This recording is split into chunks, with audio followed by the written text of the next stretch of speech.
आज हम शुरू करेंगे प्रश्नावली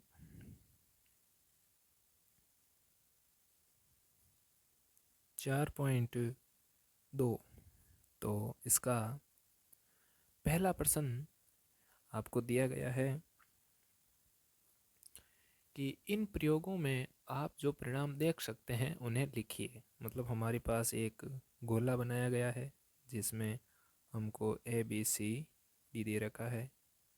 जैसे यहाँ पे ए डी सी और बी, यहाँ पे एक तीर का चिन्ह लगा हुआ है। तो पहिए को घुमाना और परिणाम देखने, तो हम इस पहिए को घुमा रहे हैं तो ये इसमें क्या क्या परिणाम आ सकते हैं। तो ए आ सकता है, बी आ सकता है, सी आ सकता है और डी आ सकता है। तो पहले का उत्तर हो जाएगा ए बी सी और डी परिणाम हो सकते हैं। क्यों? यहाँ पे आके रुकेगा तो बी आ जाएगा, यहाँ पे रुकेगा तो सी आ जाएगा, यहाँ पे रुकेगा तो डी आ जाएगा, यहाँ पे रुकेगा तो भी ए ही आएगा। तो इस प्रकार से ये 4 परिणाम होंगे। अगला दूसरा कि दो सिक्कों को एक साथ उछालना जाता है। कोई भी दो सिक्के हैं तो उनको उछालेंगे तो दोनों में हेड हेड आ सकते हैं, या दोनों में टेल टेल आ सकते हैं, या फिर एक में हेड और एक में टेल आ सकता है, और एक में टेल और दूसरे में हेड आ सकता है। ये 4 परिणाम हमें प्राप्त हो सकते हैं। अगला हमारा प्रश्न नंबर 2।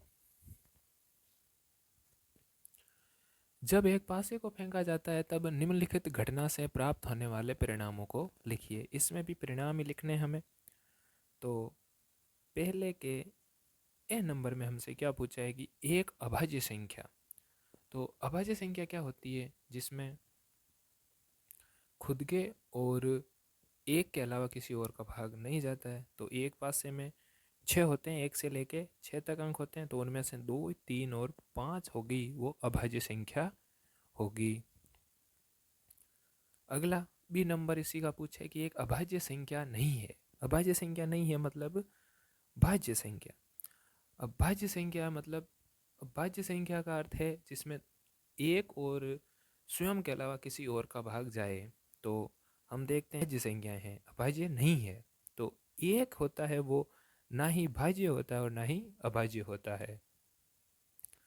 अगला प्रश्न इसी का दूसरा हमें दे रखा है, उसका पहला कि 5 से बड़ी संख्या के परिणाम। तो 5 से बड़ी क्या हो सकती है? एक 6 ही हो सकती है बस। तो 6 आ जाएगा इसका आंसर। और इसी का बी कि 5 से बड़ी संख्या नहीं के परिणाम, अर्थात 5 से छोटी संख्या। तो 5 से छोटी संख्या क्या होगी? 1, 2, 3, 4 और 5, ये परिणाम हो जाएंगे। अगला तीसरा प्रश्न दे रखा है हमें। तीसरे प्रश्न में हमें प्रायिकता ज्ञात करनी है। तो प्रायिकता ज्ञात करने का सूत्र आपको पता ही है, अनुकूल परिणाम बट्टा कुल परिणाम। तो तीसरे का ए नंबर हमें दे रखा है कि प्रश्न ए का जो ए नंबर है पहिया घुमाने वाला, उसमें सूचक डी है, उस पे अगर ये रुके तो उसकी प्रायिकता क्या होगी? तो हमें पता है उसमें टोटल परिणाम कितने हैं? 5 थे। क्या क्या थे? ए बी सी और डी, ये 5 परिणाम थे। वो तो 5 पे डी पर रुकने, तो इन पांचों में से एक बार है वो डी पे रुक सकता है। तो 1/5 आंसर हो जाएगा ए नंबर का। बी नंबर इसका पूछा है अच्छी प्रकार से फेंटी गई हुई ताश की 52 पत्तों में से इक्का निकालने की प्रायिकता। अब आपको पता है एक ताश के अंदर 4 इक्के होते हैं और टोटल कितने परिणाम हो गए? कुल 52 परिणाम हो गए। तो 4/52 इसका आंसर हो जाएगा। अगला सी नंबर, एक लाल सेव प्राप्त करने की प्रायिकता। आपको एक चित्र दिया गया है जिसमें 3 है वो ग्रीन सेव है और 4 है वो रेड सेव है। तो इसमें से हमें क्या निकालना है? लाल सेव निकालनी है। तो लाल सेवें कितनी है इसके अंदर?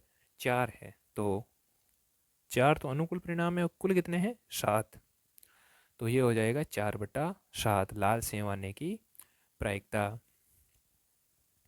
अगला प्रश्न नंबर 4 कि 10 पृथक पर्चियों पर 1 से 10 तक की संख्या लिखी हुई है। इन्हें एक बक्से में रखकर अच्छी प्रकार से मिलाया गया। तो बक्से में से हमें कुछ पर्चियाँ निकालनी है, तो प्रायिकता क्या होगी? पहला इसका संख्या 6 प्राप्त करने की, तो हमें पता है कुल परिणाम कितने थे? 10 थे, और उनमें से एक संख्या निकालनी है, तो 1/10। इसका दूसरा 6 से छोटी एक संख्या प्राप्त करने की, तो 6 से छोटी संख्याएं क्या होगी? 1 से लेके 5 तक होगी। एक ये 6 से छोटी है, और हमारे पास कुल संख्याएं कितनी है? 10, और 6 से छोटी 5 है, तो 5/10। इसको सरल करेंगे तो 1/2 आ जाएगी। अगला है 6 से बड़ी संख्या, तो 6 से बड़ी संख्या क्या होगी? 7, 8, 9 और 10 होगी। तो बड़ी संख्या आने की प्रायिकता योग कितनी है? 4 है, और कुल परिणाम कितने? 10, और सरलतम करेंगे तो 2/5 आ जाएगी हमारे पास।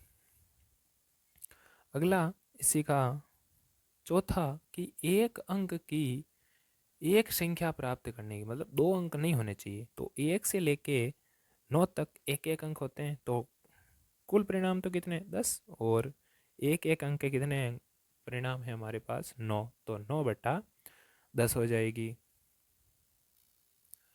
अगला पांचवा प्रश्न हमें दे रखा है कि आपके पास 3 हरे तिर्यखंड है, एक नीला है, एक लाल तिर्यखंड है। तो हरा तिर्यखंड प्राप्त करने की प्रायिकता क्या होगी? तो कुल तिर्यखंड कितने हैं हमारे पास? 5 है, तो कुल परिणाम कितने हो गए? 5, और हरे रंग का, तो हरे रंग के 3 है, तो 3/5 आंसर हो जाएगी। और इसी में एक और प्रश्न दिया गया है कि तिर्यखंड प्राप्त करने की प्रायिकता क्या है जो नीला नहीं है, मतलब नीला नहीं आना चाहिए, तो नीले के अलावा कितने हैं? 4, तो 4, और कुल कितने हैं? 5, तो 4/5 आंसर हो जाएगा हमारा। अगला छठवां प्रश्न कि प्रश्न 2 में दी गई घटनाओं की प्रायिकता ज्ञात करनी है। प्रश्न नंबर 2 अभाज्य संख्या वाला था, तो उसमें पहला दे रखा था